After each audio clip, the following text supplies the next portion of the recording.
Welcome. I'm E.G. Marshall. Welcome to the terrifying world of your imagination. I have an unusual story for you about a crack in a cellar wall that resists all efforts to repair it. Despite all the learning through the ages, despite the world's great progress in physics, chemistry, biology, there are certain matters which cannot be explained by our computers or our wise men. Matters which may never have a logical explanation. Our mystery drama, The Crack in the Wall, was written especially for the Mystery Theater by Sidney Sloan and stars Celeste Holm.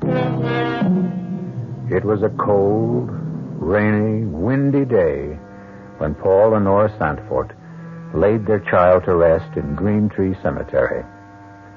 Despite all the soothing words of friends and relatives, Nora's despair was inconsolable. She felt that nothing could ease the pain in her heart caused by the loss of her only child. Our Father, which art in heaven, My darling. hallowed be thy name. My baby. Thy kingdom Why did you have to die? Nora, darling, please. Our religion teaches us that God, in his infinite wisdom, Don't decides... speak these empty words to me. I accepted that because it never touched me before. I never thought of it. But our daughter, our beautiful, innocent child, just 16. Why? One does not question these matters, Nora. I do question. For the first time in my life, I question. I would do anything. Anything to bring my Ruth back to this world. Nora, please. Now, you know that's impossible. Why? Why? Because our little girl, Ruth, is dead. Burnt to death. Nothing you can do or say or hope can change that.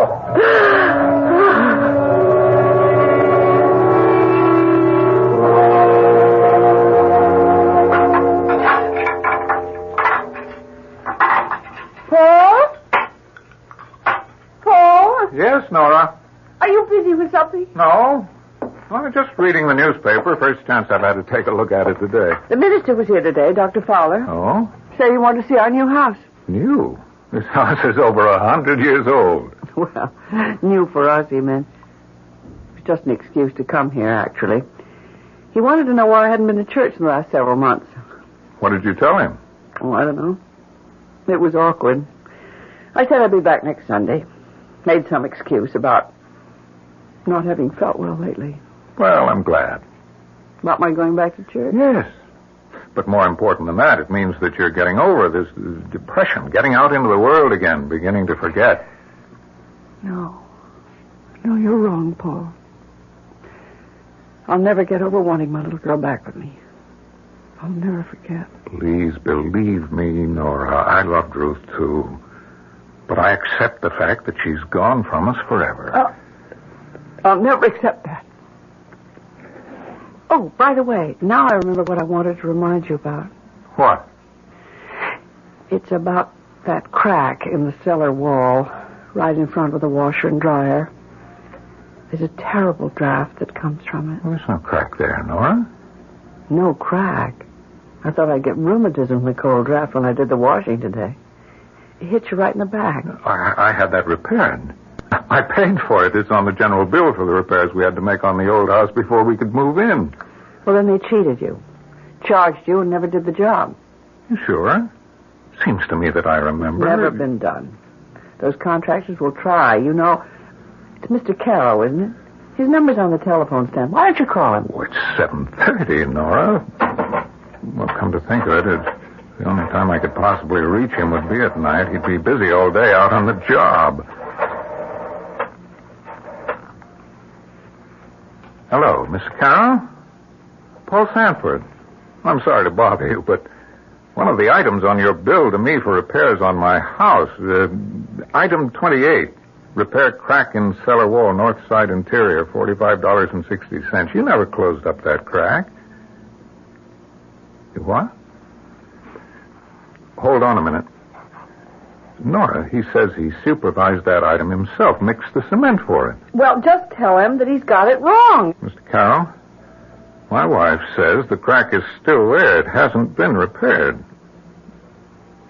Okay, sometime tomorrow morning? Right, thank you. It's kind of funny. He said he's willing to bet $100 that he completed the work.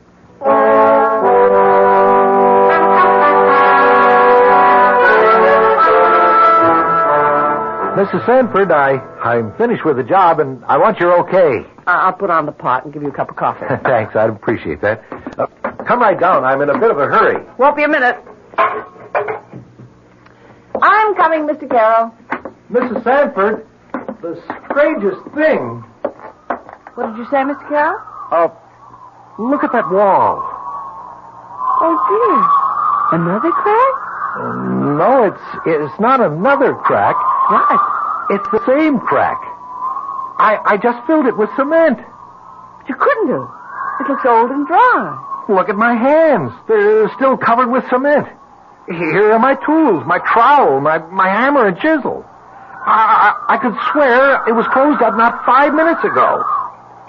And that cold drop flowing from it. Like from a tomb. Like from a tomb.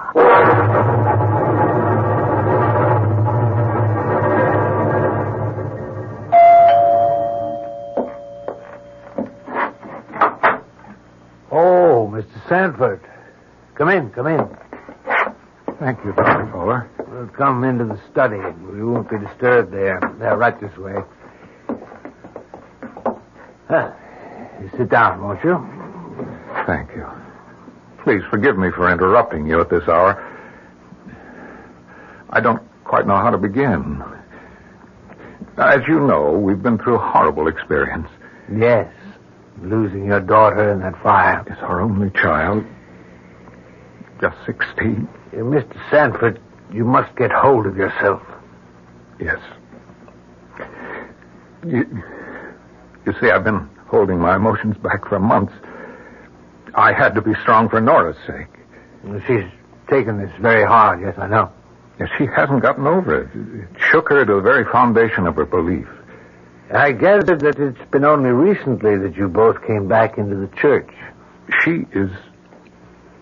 definitely twisted mentally. Her preoccupation is with a crack in the cellar wall, which she says cannot be repaired. What?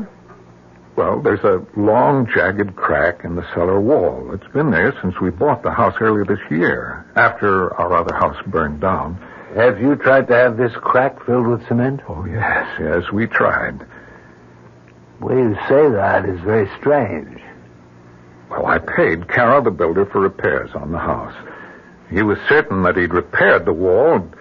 However, he came back and patched up the crack again when he asked for my wife's okay on the job after he'd finished. They went down to the cellar and looked.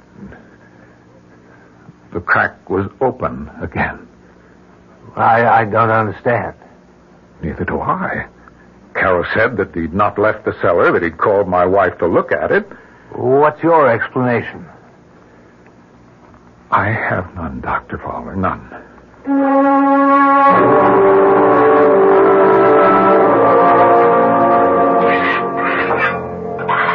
Is that you down in the cellar, Paul? Yes, Nora.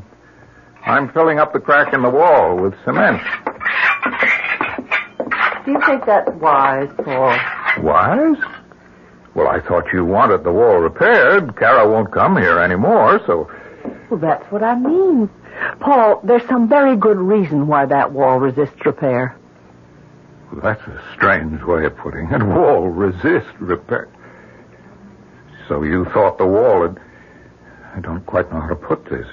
As though the wall had a will of its own? Nora, that's ridiculous. Is it?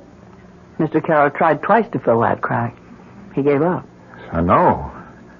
I just received a check from him for $45.60, refunding the money I paid him for the job. Come on, let's go upstairs. This old cellar gives me the creeps. Paul! Look! My God. It's disappearing. The cement I just put into the cracks dissolving into thin air.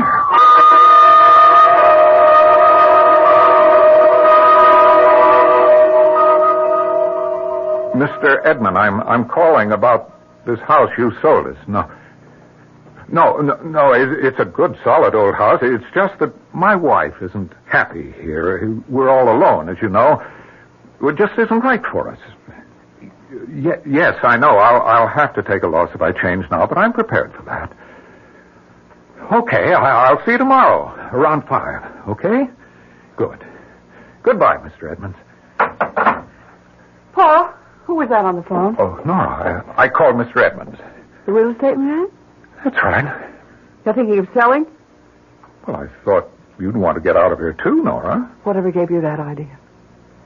Now, that's a very strange attitude. Don't you know what this all means? No, I don't understand it. Frankly, it scares me. Ruth is trying to reach us. What are you talking about? It was just 2 days ago. I was lying in bed. You were sound asleep. I heard the clock chime 3. I felt something urging me to leave the bedroom and go down into the cellar. Nora, I've got to take you to a doctor. Paul, I'm not out of my mind. I tell you, our daughter is calling to me. She's trying to get me. Darling, Nora, listen to me. What you're saying doesn't make sense. Our child is dead, Nora. Burned to death. I spoke to her. I spoke to her through the crack in the cellar wall.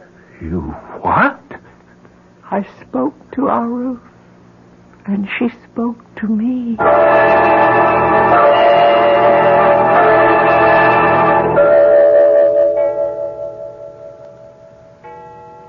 Paul, wake up. Huh? Wake up. Nora, what time is it? Quiet. Now, do you hear? Hear what? She's calling to me. Our little girl. She wants us. She needs us. Nora, listen to me. You don't hear anything. You just think you hear because you want to hear. Listen. I don't hear anything. There it is again. It's very faint, but you can hear it. If you try hard enough. Please, darling, try to rest. I've made an appointment for you with Dr. I Cool. don't need a doctor.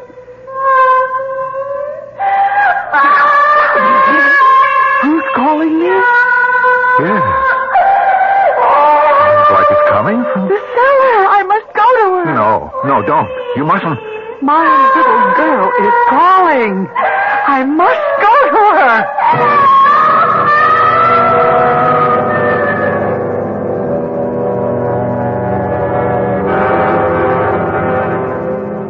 Was Ruth calling to her mother, or was Paul Sandfort falling into the clouded supernatural obsession that controlled Nora's life? He thought he heard the voice of his dead child calling to her mother. He couldn't be sure, but Nora's certainty was so strong that he was almost convinced that he heard it too.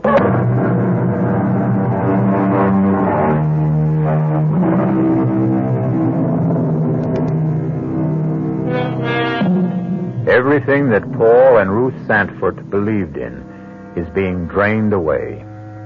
They are living in a nightmare of twisted emotions, pulled farther and farther from the normal life they had known into a tangled, dreamlike world in which they hear the voice of their dead child calling to them. You're not going down into that cellar, Nora. It was Ruth's voice calling. Are you coming with me, Paul, or shall I go down alone? Nora, please.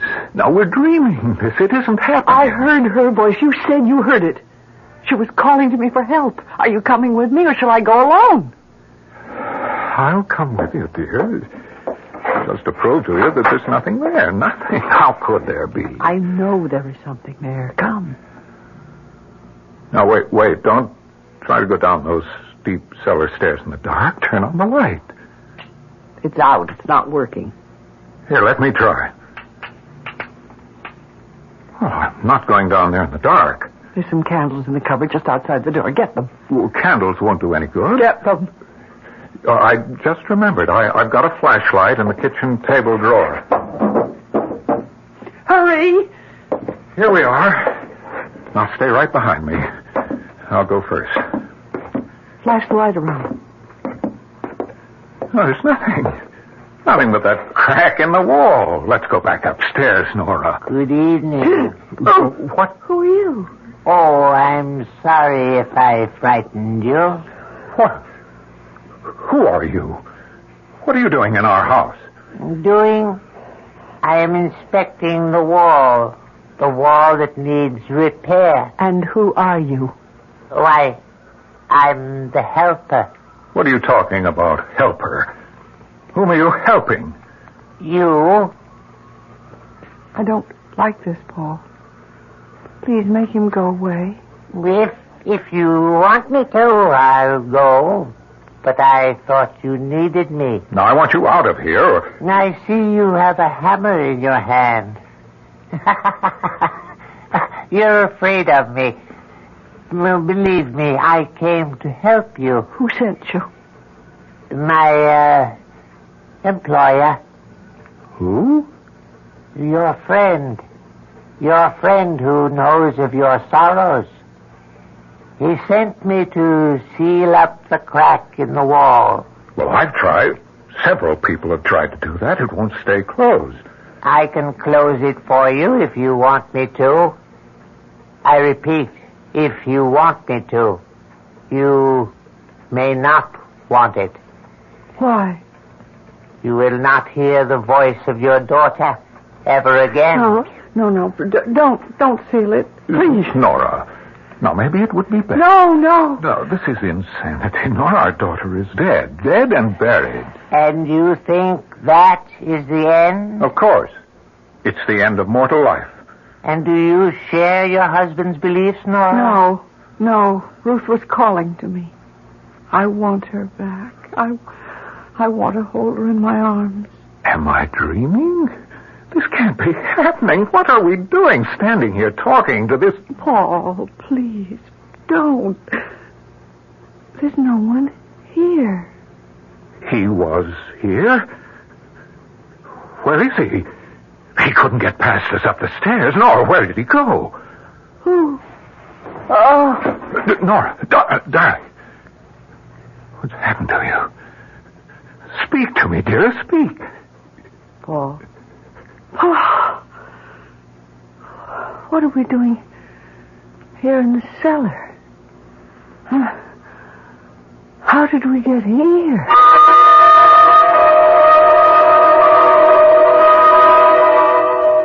And you say, Mr. Sanford, that you think you saw this creature in the cellar of your house? No, it wasn't what you say. No, not a creature.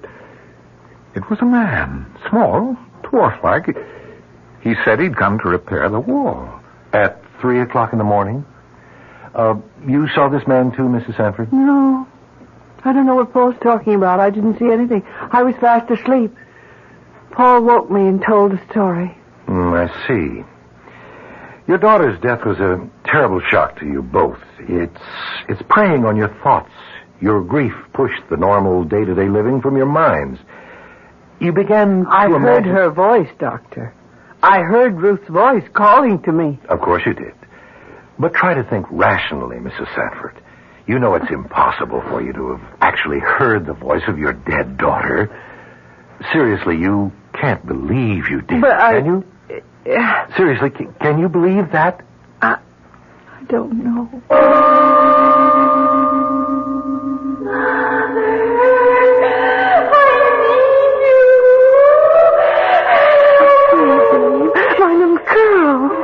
It's all so simple if you will recognize the true authority. Who are you? I am merely a conveyor of ideas, a messenger. Then you are sent by the devil? Perhaps. Perhaps I'm your friend. Call me the helper. Can you help me? Can you bring my daughter back to me? Under certain conditions.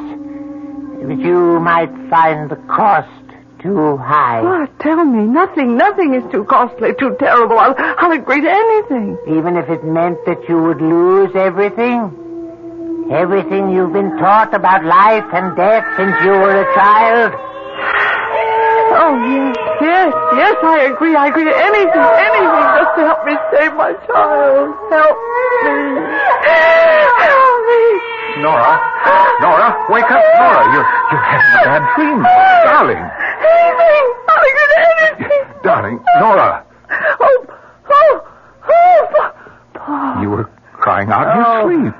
I woke you. Paul, he came to see me and told me that Who, darling? That ugly little creature. I'd seen him before, but I can't remember where. The helper. That's what he calls himself. I heard Ruth calling to me. Then he appeared. I don't know what it is. I don't want to know. We're getting out of this house and we're not coming back. Oh, you go, Paul, but I can't. But don't you see what's happening to us here? Something evil is pursuing us either to destroy us or drive us insane. No, I can have my daughter back. He'll help me. You can't believe that. I believe it. What does he expect in exchange? I can't tell you, Paul.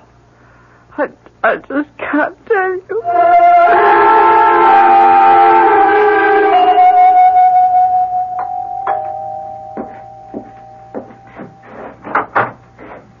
Oh, Dr. Fowler, right on time. Is Mrs. Sanford home? No.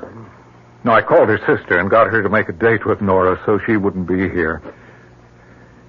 My work is suffering. We're not sleeping well. Nora's had terrible dreams, nightmares.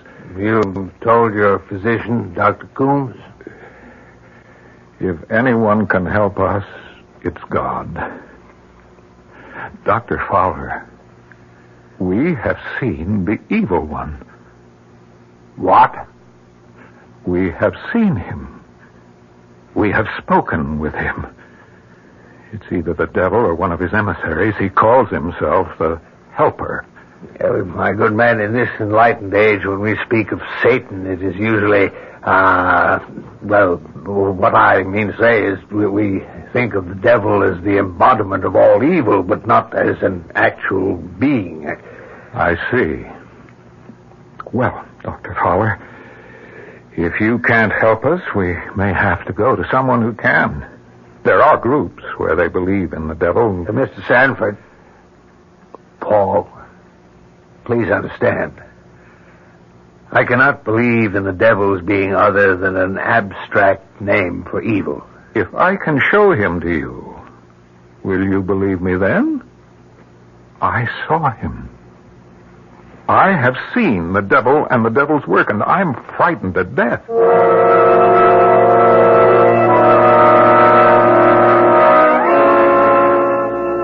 Sorry to bother you, Dr. Coombs, but something very disturbing has happened. Yes? You know the two people I referred to you, the Sanfords? Yes?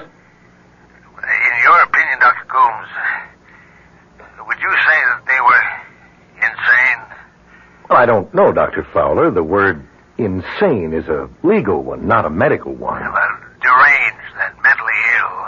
Well, I would say from a very cursory examination that they were both suffering from severe emotional stresses brought on by the untimely death of their only child. Well, would that explain their hallucinations? Hallucination? To put it bluntly, Doctor, they think they have been speaking with the devil. Have seen him, in fact. Not exactly a common delusion in this day and age. If they need medical help, they must come to me. I can't solicit... Yes, I realize that, Dr. Coombs. Perhaps a sanitarium would be the best place for them. They could be taken care of and have a change of scene to get over the grief that they feel. An excellent idea, Fowler, but who's going to commit them? Can you get them to commit themselves voluntarily? I don't know. I'll try.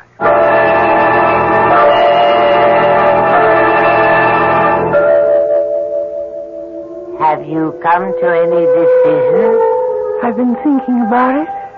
I've heard you say you would do anything to have your daughter back. You had made up your mind. Yes. Oh, yes, but still, you hesitate. What you've asked of me is almost... Well, I'm almost afraid to think of it. It's been in my mind, awake and asleep. I can't tell the difference anymore. You hesitate, thinking of yourself while your daughter suffers. Oh, no. I will leave you now, perhaps never to return. This is your last chance.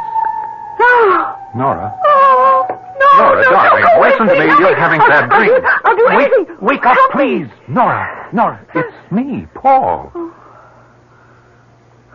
What? Open your eyes. No. You're all No, right. no. You're safe with me. Darling, it's me, Paul. Yes. It's all right now. Paul, Nora. I've made my decision What decision? about Ruth. I am going to bring her back. Bring her back? What are you saying? I'm going to bring her back no matter what the cost, no matter what the consequences are.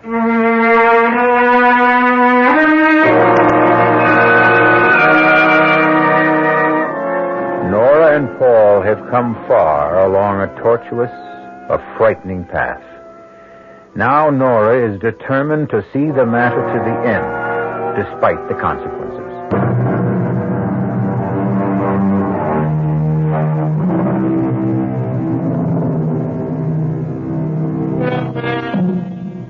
Forces are tearing at the sanity of Paul and Nora Santfort. Nora's sleeping and waking worlds are so much the same that she can no longer differentiate between them. In her thoughts, in her ears, are the words of her dead daughter calling to her for help. Paul thinks he has heard the child, too, but is uncertain. He is not sure whether or not it is the driving influence of his wife's obsession or what he has actually heard and seen himself. I don't know, Doctor. I don't know anymore. Everything is so confused. I want you to sign commitment papers for your wife. You mean put her In a good sanitarium, in a place where she'll be safe and receive the proper treatment for her problems. I don't know. I don't think she's crazy. You're not in any condition to judge her mental health, Mr. Sanford. What do you mean? Oh, well, I'm asking you to make a difficult decision. I'm also asking you to commit yourself.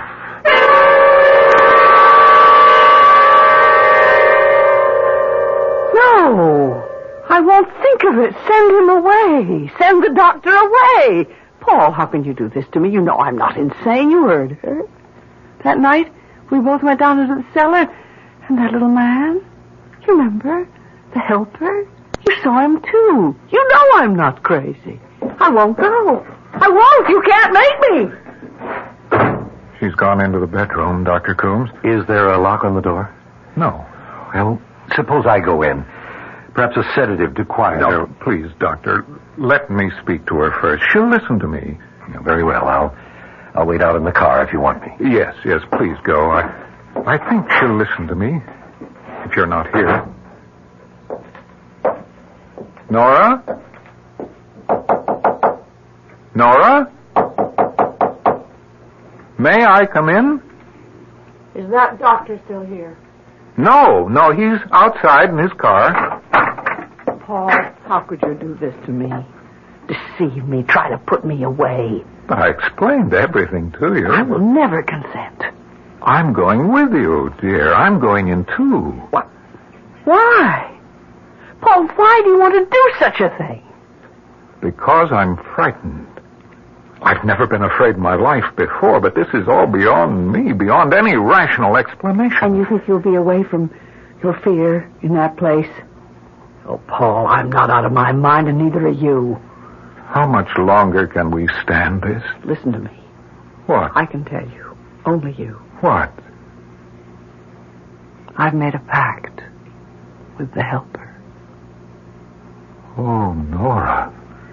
He has given me the power to bring Ruth back. You don't know what you're saying. Oh, yes, I do. That's impossible. Now, don't be foolish. Don't tell anyone else what you've told me. Now, you think I'm insane, too, don't you? I don't know what to think. He has given me 2 wishes. 2 wishes? Yes. He said that I would need 2. Actually, all I need is 1. to bring my dear child back. Yes. Yes, Nora, of course. Now, I want you to do something for me. What? Don't fight me now. Go along with me for a little while. Perhaps this nightmare will stop. We'll be able to get out when we want to. I have the doctor's promise. Can you trust him? Yes, darling. Since we're committing ourselves, we can get ourselves released merely by asking to be released. And our poor tortured child? Who will be here to hear her call? Who will be here to comfort her, Paul? We're running away. Deserting her. Darling Nora, our Ruth will be with us always, no matter where we are.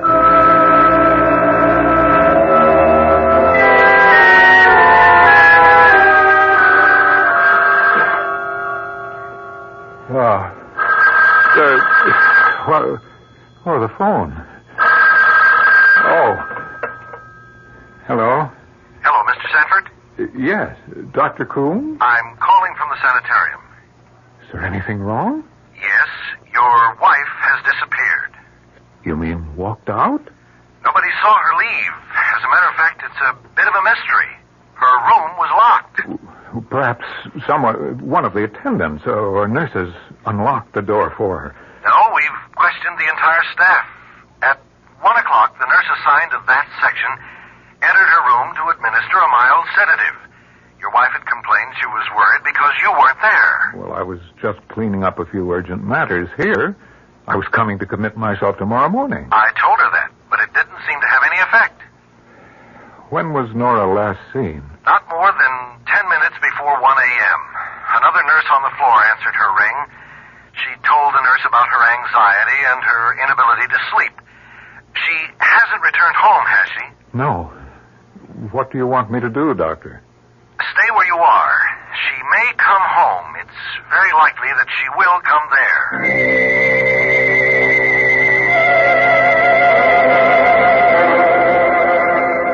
Emily, I'm sorry to be calling you at this hour, but Nora has disappeared. She walked out of the hospital. The fire, Ruth's death, it's been preying on our minds, and I thought that... Wait, Emily, that's my doorbell. I'll call you back. I just wanted to know if Nora was with you. I'll call you back. Let me know if Nora shows up. Bye. Oh, Dr. Fowler. Come in. Oh, thank you. I got a call from Dr. Coombs about 20 minutes ago. Yes? He asked me to see you. He said you might need me. I came right over. Is there anything I can do to help? Nothing. Unless you can find Nora. She's been missing since about 1:30 a.m. About 3 hours. Where would she go? Where could she go? I don't know. What? What was that? I heard it, too.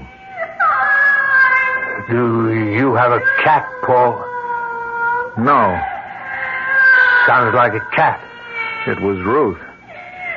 She's calling Nora. Ruth? My daughter. Oh, yes, your daughter. But she's dead.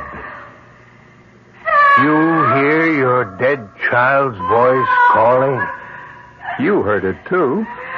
No, it can't be. That's superstitious nonsense. That's what I thought. But I don't anymore. Ruth is calling to us from the grave.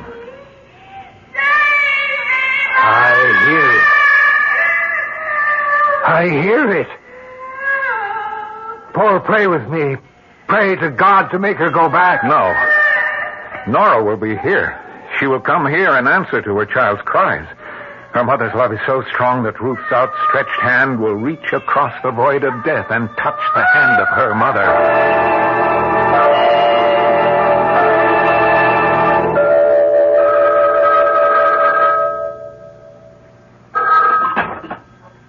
Yes? Fowler? Yes? I thought you were going to report back to me. I've just been through the most shattering experience of my life. You saw Mrs. Sanford? No. I'm not a superstitious man, Dr. Coombs, but I heard The voice of Ruth Sanford calling to her mother from the grave.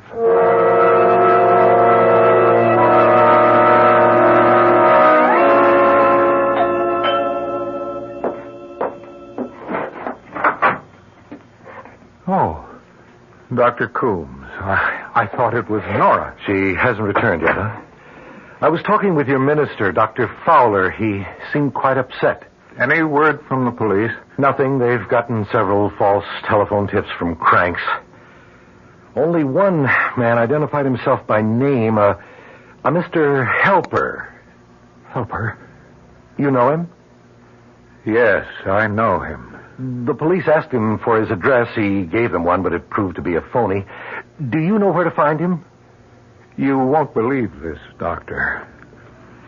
But the last place I saw him was in my cellar. What? I don't know how he got there. I didn't see him leave. Although I was standing talking to him at the moment, he vanished. Vanished? Disappeared. I see. Disappeared right before your eyes. Oh, yes, I remember you telling me about that incident when you both came to my office. Hello, who's there? Paul? I've come home. What is he doing here? I won't go back to that place. He can't make me go back. Nora, dear. Send him away, Paul. Paul, make him leave. We don't need him. Mrs. Sanford, as your doctor... You're not my doctor anymore. Please go. Leave us alone. Please, Dr. Coombs, your being here will just make her worse. Very well, if you think you can manage. Yes, I can manage. I'm sorry you feel this way about me. Good morning. He was trying to do what he thought best for you, for us. He has no way of knowing what is best for us. He was just interfering, keeping us from Ruth. Nora, please give up that mad notion. Give it up? Oh, no. Paul, I will not give it up. Tonight, this morning, before dawn, we will bring our child back to us. Nora, think what you're saying. I've thought, and I've made up my mind. Before daylight, he said. What time is it now? It's 20 after 4. It won't be light before 6. We must do it now. Come. We'll go together. Go? Where? To the place I first heard her voice, calling to me, the cellar, the crack in the wall. Are you sure you want to go through with this? I think, Nora. I've come too far to turn back now. I don't care what happens to me. It's Ruth we must think of. All right, Nora, I'll go along. I'd better get my flashlight. The light's still out in the cellar. No, Paul. What I must do must be done in darkness. No lights. Now, let's go down the stairs.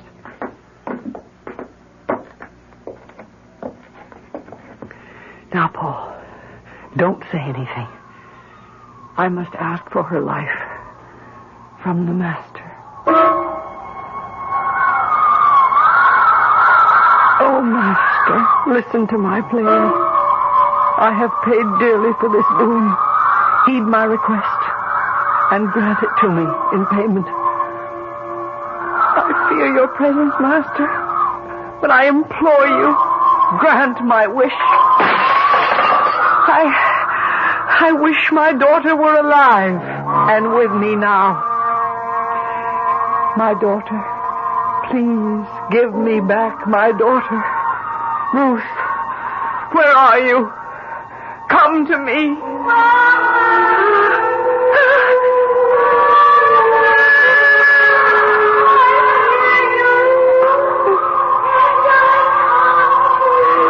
That's Ruth's voice.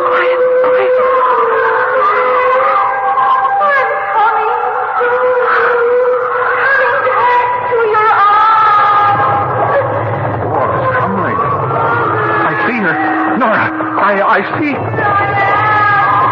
my God. Oh, no. No. Nora, stop this. Make her go back. Oh, Nora, she's a bird. Her face.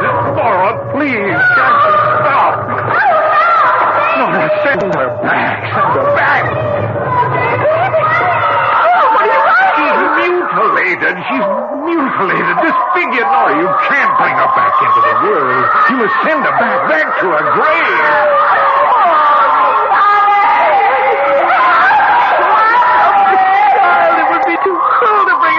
too terrible. How can I do it? He gave you 2 wishes. He said that you'd need the second. Now I know what he means. Nora. Yes. I wish my dear daughter were dead and back in her grave.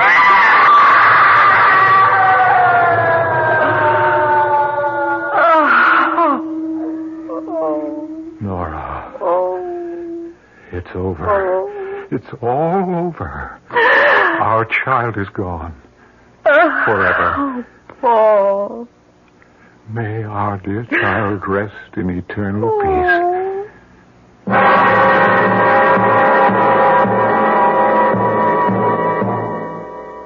And so Paul and Nora were left to pick up the fragments of their lives and go on. Strangely enough, the crack in the cellar wall was finally closed, and no human hand had a part in its repair. Our cast included Celeste Holm, Wes Addy, Robert Maxwell, Robert Dryden, and Ann Costello. The entire production was under the direction of Hyman Brown. This is E.G. Marshall inviting you to return to our Mystery Theater for another adventure in the macabre. Until next time, pleasant dreams.